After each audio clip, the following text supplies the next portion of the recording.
My name is Margaret, and once upon a time, life held endless possibilities for me. I was a young woman, full of ambition and dreams. I met John. I was immediately drawn to his charm and gentle nature. We fell deeply in love and decided to embark on the journey of marriage together. In the early days of our union, everything seemed perfect.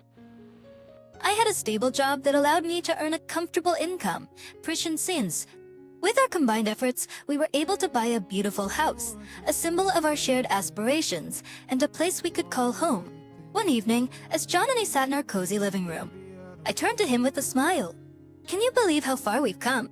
John He leaned back in his armchair, a glimmer of pride in his eyes. Eyes rare. But you wait! It says, us, and Margaret. We've worked hard for this, and it's just the beginning. We talked about our dreams, discussing the possibility of starting a family and creating a life filled with love and happiness. John, though struggling to find stable employment, assured me that he would find a job soon and contribute to our financial well-being. As days turned into weeks, however, I noticed a change in John's demeanor. He grew increasingly despondent, unable to secure a job despite his efforts. The weight of his unemployment began to take its toll on our relationship, and I found myself shouldering the financial responsibilities on my own. And one evening, after a long day at work, I sat down with John at our kitchen table, the tension palpable in the air. John, we need to talk. I've noticed that you've been struggling to find work, and it's putting a strain on us. We need to find a solution together. After rest, the old drone is voiced from with frustration. I'm no engine. I'm getting great. I've been trying my best, but it's just not working out. I feel like a failure, and it kills me to see you carrying this burden alone. I reached across the table, taking his hand in mine. John, we're a team. We can overcome this together. Let's explore other options, consider different career paths, or even seek professional guidance. I believe in us, and I know we can get through this. There was a flicker of hope in his eyes as he squeezed my hand. Alright, everyone's here, a training. I'm Barry's. I've been so focused on my own disappointment that I forgot we're in this together. Let's work on finding a solution as shown, and rebuilding our lives. Little did I know that our struggles were just beginning, and the promising start we once had would soon crumble under the weight of debt and shattered dreams. But in that moment, as we sat holding hands at the kitchen table, we clung to the belief that love and determination could conquer any obstacle in our path. As the weeks turned into months, the burden of financial strain grew heavier on my shoulders. John's inability to secure a stable job became a constant source of worry and frustration. I watched helplessly as our savings dwindled and bills piled up, threatening the stability we had worked so hard to build. An evening, sitting in our dimly lit living room, I glanced at the stack of unpaid bills on the coffee table, my heart sinking. I turned to John, my voice tinged with concern. John, we can't keep living like this. The debts are piling up, and we're barely keeping our heads above water. I know. I keep reckoning. I hate seeing you struggle because of me. I just can't seem to catch a break, no matter how hard I try. Try to minutes. Or her Tears welled up in my eyes as I reached out to him. John, it's not your fault entirely. Life can be tough, and we're facing challenges together, but we need to find a way out of this mess. We can't keep relying on credit cards and loans to get by. I've been foolish thinking things would magically fall into place. I need to take responsibility for our financial future. With a renewed determination, we set out to devise a plan. We pored over job listings, attended networking events, and explored every possible avenue to secure stable employment for John. I took on extra hours at work, sacrificing personal time to keep us afloat. Weeks turned into months, and despite our best efforts, John's job search remained fruitless. The weight of the debts grew, and I found myself juggling multiple jobs and barely scraping by. The strain on our marriage became palpable as the stress and exhaustion took their toll. One evening, as I returned home from a particularly grueling day at work, I found John sitting at the kitchen table, his face etched with worry. I slumped into a chair opposite him, my voice weary but resolute. John, we can't keep going on like this. Our debts are suffocating us, and we need a way out. I don't know what else to do. I think it's stunning. I'm back at its closeness. I've tried everything, but nothing seems to work. I feel like a failure. I reached across the table, taking his trembling hand in mine. John, you're not a failure. We're in this together, and we'll find a solution. But we need to make some tough choices. We may have to downsize, make sacrifices, and face the harsh reality of our financial situation. There was the flicker of hope in his eyes as he squeezed my hand back. Feelings, you're right. It's time to face the truth and make the necessary changes. Show regretty, Sven. We'll get through this. And so, with a newfound determination, we embarked on a journey of financial recovery. We sold possessions we no longer needed, downsized our lifestyle, and sought professional advice on managing our debts. Little did we know that this was just the beginning of a downward spiral that would test the limits of our strength and resilience. But in that moment, we clung to each other, determined to face the challenges head-on and find a way to overcome the weight of debt that threatened to consume us. As the weight of our financial struggles pressed upon us, I discovered a shocking revelation that would further strain our already fragile relationship. It was a chilly winter evening when I stumbled upon a hidden secret that would leave me feeling betrayed and deceived. I had returned home early from work, seeking solace within the walls of our once happy abode. As I entered the living room, I noticed a stack of papers left carelessly on the coffee table. Curiosity piqued. I picked them up and began to sift through the documents. My eyes widened in disbelief as I read the figures and signatures etched upon the pages. It was a loan agreement, a staggering amount of $100,000 for an extravagant automobile. I felt a knot tighten in my chest as I realized that John had taken out this loan without my knowledge or consent. It's heart-pounding. I rushed to find John, who was sitting at his desk, absorbed in his own thoughts. I couldn't contain the mix of anger and hurt that surged within me. John, what is this? How could you borrow such an astronomical sum of money without even discussing it with me? He looked up, a mixture of guilt and fear flashing across his face. John, happiness isn't built on deceit and financial ruin. We're drowning in debt, struggling to make ends meet, and you go behind my back and burden us with even more financial obligations. How could you? The tears welled up in my eyes as I continued, my voice cracking with betrayal. We were supposed to be a team. John, we were supposed to face these challenges together, but you took away our chance to make decisions as equals. How can I trust you when you keep such significant secrets from me? John's face fell, regret etched across his features. Margaret, I'm sorry. I thought I could handle it, that I could surprise you and make everything better. I never meant to hurt you or put us in this situation. Please forgive me. But forgiveness was not an easy path to tread. The trust between us had been shattered, and the weight of the debt loomed over our heads like a dark cloud. We had entered a new phase in our relationship, one where the foundations of our love were cracked and eroded. In the days that followed, I found myself torn between anger and a lingering love for the man I had once believed in. We sought counseling, attempting to salvage what was left of our fractured bond. But the damage was deep, and the sense of betrayal cast a long shadow over our attempts to heal. And so, in the wake of the borrowed betrayal, we faced a crossroads in our marriage. The choices before us were daunting, and the road ahead seemed treacherous. Little did I know that this revelation was just the beginning of a downward spiral that would test our resilience and lead me to contemplate a path of revenge that would change the course of our lives forever. Amidst the turmoil of our crumbling financial situation and the shattered trust between John and me, another source of constant tension plagued our lives, the disapproving presence of my mother-in-law. Martha. She would often visit our home, her arrival always accompanied by an air of judgment and disdain. One sunny afternoon, as I busied myself in the kitchen, Martha barged in without warning, her disapproving gaze scanning the room. Her criticisms were swift and cutting, leaving me feeling small and insignificant. Why can't you keep this kitchen clean? It's no wonder John struggles with finding a job when he has to come home to such chaos. She sneered, her voice dripping with contempt. I fought back the tears that threatened to spill over, summoning the strength to respond. I do my best. I work long hours to support us, and sometimes the housekeeping falls behind. But John and I are a team, and we support each other through thick and thin. You young girls nowadays don't know the first thing about being a proper wife. Your generation is lazy and entitled. You should learn to take better care of your husband and home. Her words cut deep, piercing through my already fragile self-esteem. I tried to maintain my composure, despite the storm of emotions raging within me. Masa, I love John, and I've been doing everything I can to support him.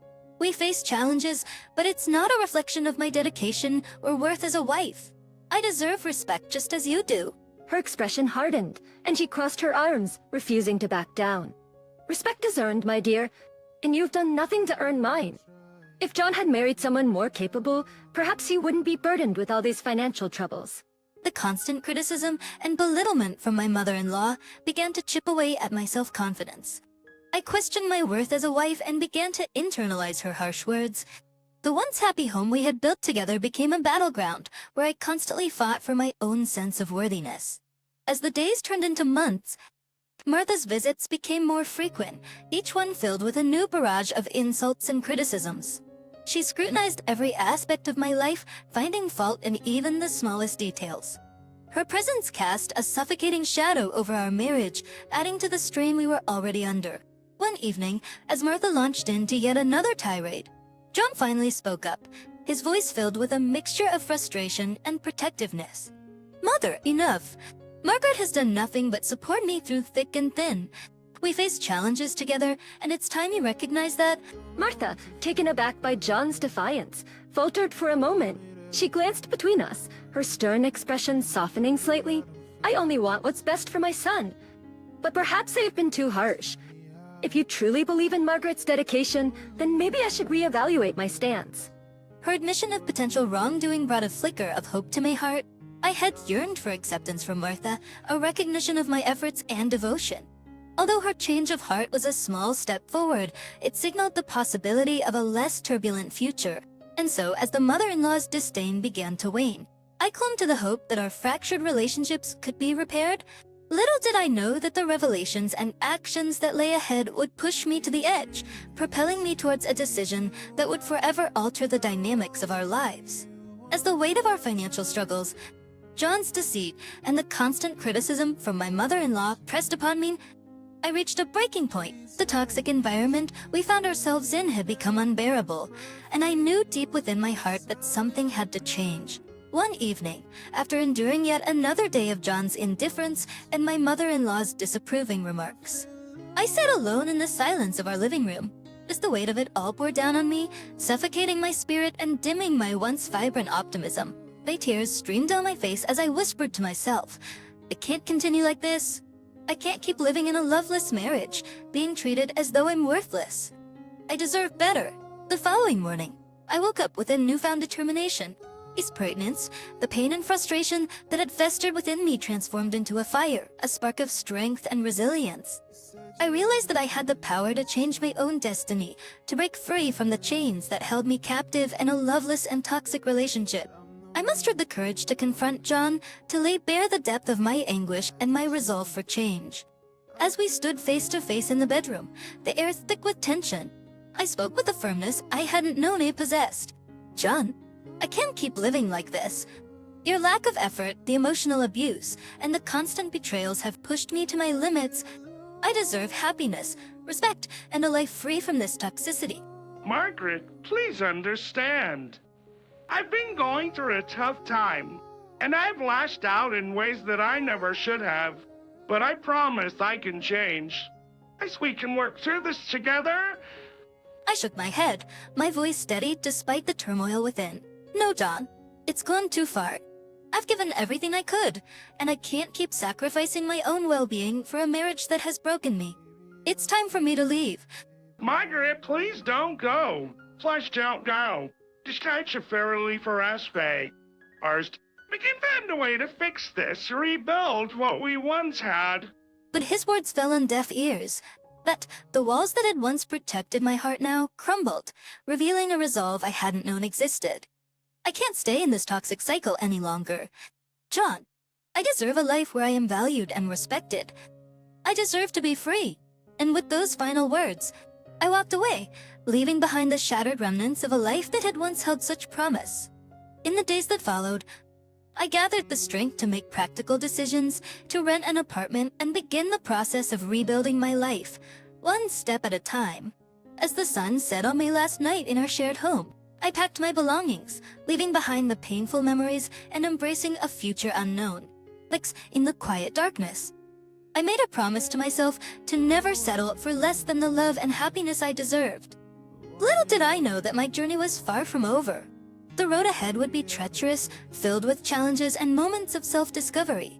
But in that moment of leaving, of breaking free from the shackles that bound me, I felt a glimmer of hope and the first whispers of a strength I had never known before. After leaving behind the toxicity of my failed marriage, I found solace in the newfound freedom that embraced me.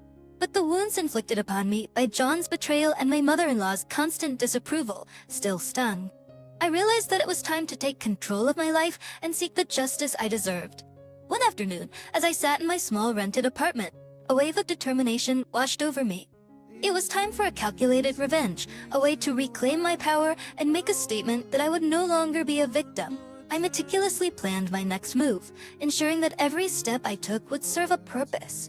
I decided to stop paying off John's debts, recognizing that it was no longer my responsibility to carry the burden of his reckless decisions. It was time for him to face the consequences of his actions. With each missed payment, I felt a sense of liberation, a weight lifting off my shoulders. A tyranny that I had once poured into sustaining his lifestyle would now be directed towards building my own future, one devoid of his constant demands and financial ruin. But I didn't stop there. I knew that I needed to take a stand and reclaim the possessions that were rightfully mine. So, with a sense of purpose burning within me, I made a bold move. One sunny afternoon, I drove back to the house that had once been our home, the place that had witnessed our shattered dreams. As I parked the car, I could feel the surge of adrenaline coursing through my veins. This was the moment of reckoning. I dialed the number of a moving company, my voice resolute as I instructed them to arrive at the house and load all the furniture and appliances onto their truck. It was time to take back what was rightfully mine, to strip away any trace of the life that had caused me so much pain. His voice trembled with desperation as he pleaded, "Margaret, please, you can't do this. We can work things out. Give me a chance to make it right." But I was resolute, my eyes fixed on the goal ahead. "No, John, it's too late for apologies and empty promises. You took advantage of my love and trust for far too long. This is the consequence of your actions." As the movers continued their work, a familiar figure emerged from the distance. It was my mother-in-law, Martha, rushing towards us, her face etched with concern. She too had witnessed the unraveling of our marriage, the pain I had endured under her son's watch. Martha's voice wavered as she confronted me. "Margaret, what is this madness? How could you take everything from this house?" "Martha, do you know the extent of the debts that John accumulated without my knowledge? I've been paying them off while he hid behind lies and deceit. This is my way of reclaiming what is rightfully mine." Martha's expression softened as the truth sank in. She stepped forward, a touch of remorse in her voice, and had no idea. "Margaret, I was blind to his actions and the pain he caused you. If this is your way of seeking justice, then I must admit that you are right. With the last piece of furniture loaded onto the truck, I turned away from the remnants of my old life. I had taken my revenge, not through cruelty or vengeance, but through reclaiming my power and making a statement that I would no longer be a victim. As I drove away in the car that John had once borrowed, I couldn't help but feel a surge of triumph coursing through me. The road ahead was uncertain, but I knew that I had taken the first steps toward a life of independence, resilience, and self-worth. And so, with the weight of my past behind me, I embarked on the journey toward a brighter future, a future where I would never again allow myself to be defined by the actions of others. My calculated revenge had served its purpose, and now it was time for me to soar, liberated from the chains that had bound me for far too long. As I drove away from the wreckage of my failed marriage, a sense of liberation and empowerment washed over me. The calculated revenge I had enacted served as a turning point, allowing me to break free from the chains that had bound me for far too long. But there was still one last act to complete, one final confrontation that would solidify the end of a chapter in my life. Then, with determination in my heart, I drove to the house where John had remained after my departure. It was a bittersweet moment as I parked the car, my hands steady on the steering wheel. This was the moment I had been working towards, the moment of finality and closure. I stepped out of the car and walked towards the front door. With each step, I felt a mix of anticipation and nervousness coursing through me. The weight of the past was heavy on my shoulders, but the promise of a new beginning kept me moving forward. I took a deep breath, summoning all my strength, and reached for my phone to make the call that would signify the end. Dialing the number of the moving company, I spoke with a firmness that belied the storm of emotions within. I've arrived. It's time to load all the remaining items in the house onto the truck. This is the final act. As the movers went about their task, carefully packing and loading the remnants of our shared life, John's voice rose in a desperate plea. Margaret, please stop this. Let's talk. Let's find a way to fix things. Com. I can't lose you. I turned to face him, my gaze unyielding. It's too late for that. Scene. The time for talk and empty promises has passed. I've given all I could, and now it's time for me to leave. This is the consequence of your actions, and it's the final act in this tragic play. But Margaret, I'm you. I'll shoot that word him. I made mistakes, but I want to make things right. Please give me another chance. Vita perspectiva, a mix of sorrow and resolve washed over me as I shook my head. Love is not enough. It's John. Love without respect, trust, and honesty is a hollow sentiment. I deserve better, and I deserve a future where I am valued and respected. The doorbell rang, signaling the completion of the movers' task, as they prepared to drive away with the last remnants of our shared life. Martha, my mother-in-law, arrived on the scene, her eyes filled with concern and regret. She approached me, her voice filled with a mixture of remorse and understanding. Margaret, I am truly sorry for what my son has put you through. You were right all along, and I should have seen it sooner. You deserve happiness, and a life free from his toxicity. I looked at Martha, her words piercing through the layers of hurt. Thank you, Martha. Your acknowledgement means a lot to me. It's time for me to move on, to rebuild my life, and find the happiness I deserve. And with that, I climbed into the car, the engine purring to life beneath me. As I drove away, leaving behind the wreckage of a failed marriage and a tumultuous past, a mix of emotions swirled within me. Relief, sadness, and a glimmer of hope for the future. The road ahead would be uncertain, but I knew that I had taken control of my destiny. I had found the strength to leave behind the toxic relationships that had held me captive, and now it was time to embrace the possibilities that lay before me. And so as I drove towards my new home, the weight of the past began to lift, making way for a future where my worth would no longer be defined by the actions of others. The final act had come to an end, and now it was time for me to write a new narrative, one filled with resilience, self-discovery, and the unwavering belief in my own worth.